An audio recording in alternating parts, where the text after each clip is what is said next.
Good morning students. मैं आपकी हिंदी अध्यापिका श्रीमती सत्यवती। आशा करती हूँ आप सब परिवार स्वस्थ और सुरक्षित होंगे। आज हम हिंदी रीडर का पाठ 6 पढ़ेंगे। हमारे पाठ का नाम है कश्मीर की यात्रा। इस पाठ में आप पढ़ेंगे कि एक बच्चा है मन्नू, जो अपने मित्र गौरव को पत्र लिख रहा है अपनी कश्मीर यात्रा के बारे में।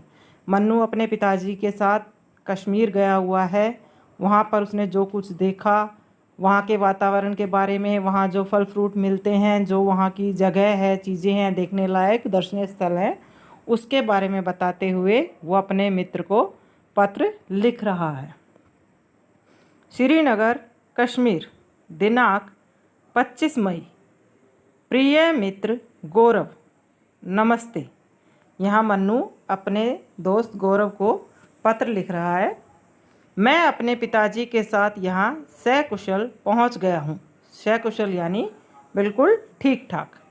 यात्रा बड़ी सुखद थी। यात्रा यानी सफ़र जो मैंने अपने घर से कश्मीर तक किया सुखद थी, जिसमें हमें कोई परेशानी नहीं हुई। इस समय मैं श्रीनगर में हूँ। श्रीनगर कश्मीर की राजधानी है। ये बच्चा अपने पिताजी के साथ श्रीनगर पहुंच गया है और अपने दोस्त को वहाँ के बारे में बता रहा है कि श्रीनगर कश्मीर की राजधानी है। श्रीनगर बड़ी अच्छी जगह है। यह शहर झेलम नदी के दोनों तटों पर बसा है। तट होते हैं किनारे, कि नदी के उस साइड भी और इस साइड भी। कौन सी नदी है? झेलम। उसके दोनों किनारों पर बसा हुआ है। एक किनारे से दूसरे किनारे पर जाने के लिए लकड़ी के कई पुल बने हैं। जैसे हमारे घर यहाँ मैदान में होते हैं तो उनके बीच में जो गलियाँ होती हैं, ऐसे ही जो ये शहर है ये झेलम नदी के दोनों किनारों पर बसा हुआ है, इस साइड भी और उस साइड भी। तो एक से दूसरी तरफ जाने के लिए नदी पर लकड़ी के कई पुल बने हैं। यहाँ की डल झील अत्यधिक सुंदर है। वहाँ पर एक डल नामक झील है जो बहुत सुंदर है। अत्यधिक का मतलब बहुत ज़्यादा। हम लोग इसी झील में तैरते हुए नौका घर में रहते हैं। नौका घर को इंग्लिश में कहते हैं हाउस बोट, यानी एक किश्ती में बना हुआ घर जो पानी में तैरता रहता है, क्योंकि किश्ती जो नौका है वो पानी में होती है और उसके अंदर ही घर बनाया गया होता है, जिसमें आपको सभी घर जैसी सुख सुविधाएं मिलती हैं। लेकिन फ़र्क यह है कि वो सिर्फ पानी में रहता है, तो इसलिए उसे हाउस बोट या नौका घर कहते हैं। अधिकांश पर्यटक इसी प्रकार के नौका घरों में किराए पर रहते हैं। अधिकांश का मतलब हो गया ज़्यादातर। पर्यटक होता है जो वहाँ पे जाने वाले, वहाँ घूमने जो लोग जाते हैं, सैलानी, कि जो लोग यहाँ पे घूमने के लिए आते हैं। अधिकांश पर्यटक, ज़्यादा से ज़्यादा घूमने वाले जो यहाँ पे सैलानी लोग आते हैं, वो इसी प्रकार के नौका घरों में किराए पर रहते हैं। वहाँ पे वो अपना किराया जब तक रहते हैं उनका किराया देते हैं और वहीं पे रहते हैं। चारों तरफ ऊंचे ऊंचे पहाड़ हैं। यहाँ के मकान अधिकतर लकड़ी और पत्थर के बने होते हैं। जो नदी के किनारों पर या जो आपके नौका पे बने हुए मकान हैं वो ज़्यादातर लकड़ी और पत्थर के बने होते हैं। यहाँ तरह तरह की अच्छी लकड़ियाँ पाई जाती हैं। यहाँ पे अलग अलग किस्म की और अच्छी लकड़ियाँ पाई जाती हैं, यानी मिलती हैं। यहाँ एक लड़के से मेरी मित्रता हो गई है। अब जो मन्नू है वो गौरव को बता रहा है कि यहाँ पर भी मेरा एक दोस्त बन गया है। उसका क्या नाम है? बख्शी गुलाम अहमद। कि जैसे तुम मेरे मित्र हो, ऐसे ही यहाँ पर भी मेरी एक लड़के से दोस्ती हो गई है जिसका नाम बख्शी गुलाम अहमद है।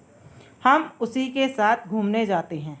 हमें जब यहाँ के बारे में नई नई जगह देखनी होती है, घूमने जाना होता है, तो हम उसको साथ लेके जाते हैं। क्यों? क्योंकि वो यहाँ की सारी जगहों को जानता है।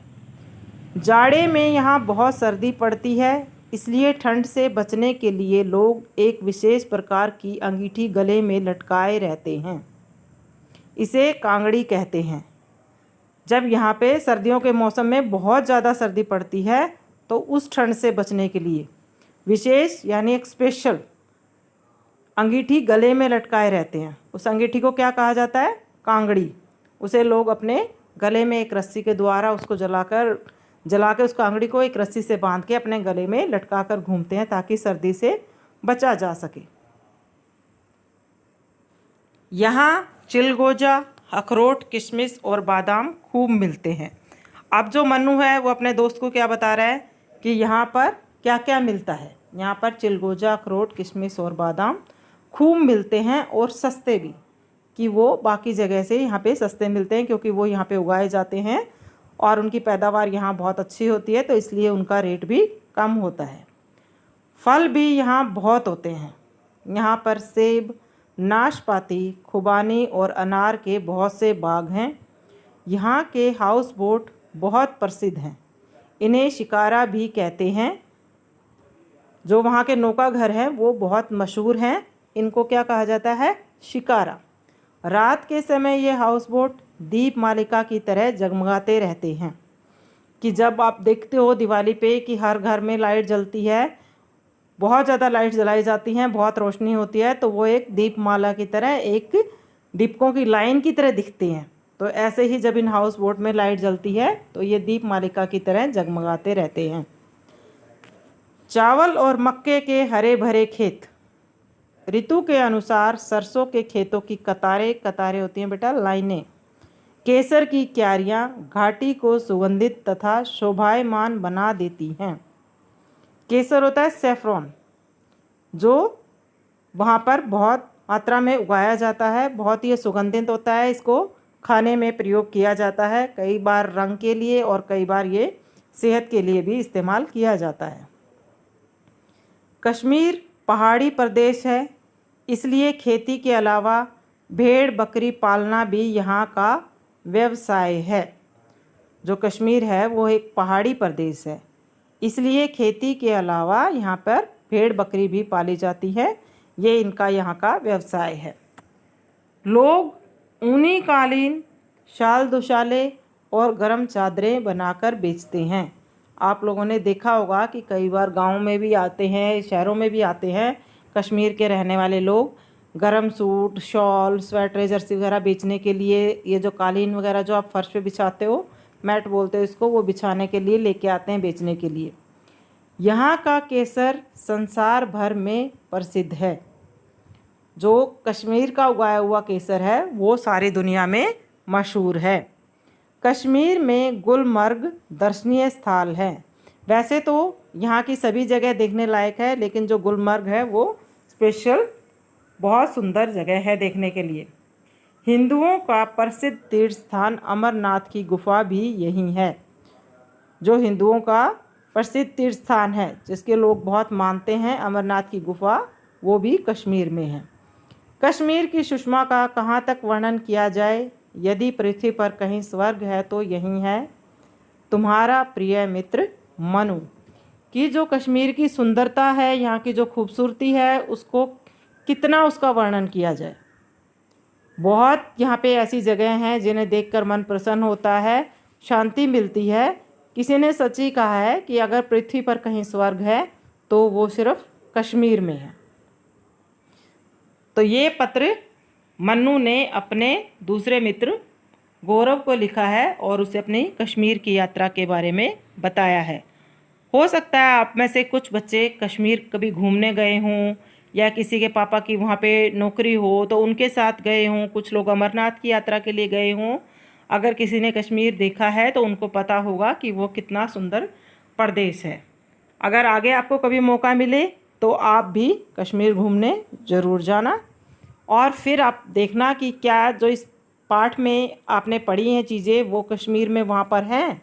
जो फ्रूट्स के नाम आए हैं, जो ड्राई फ्रूट्स के नाम आए हैं, केसर के बारे में आया है, नौका घर के बारे में जिक्र हुआ है, तो क्या चीज़ें वो कश्मीर में हैं। तो आप इसके बारे में और अधिक जानकारी अपने इंटरनेट वगैरह पे भी ले सकते हो कि क्या जो इसके अंदर बताया गया है कश्मीर के बारे में वो सभी चीज़ें वहाँ पर हैं। तो उम्मीद करती हूँ कि आप इस पाठ को पढ़ेंगे और अपना पढ़ने की क्षमता को बढ़ाने की कोशिश करेंगे। धन्यवाद।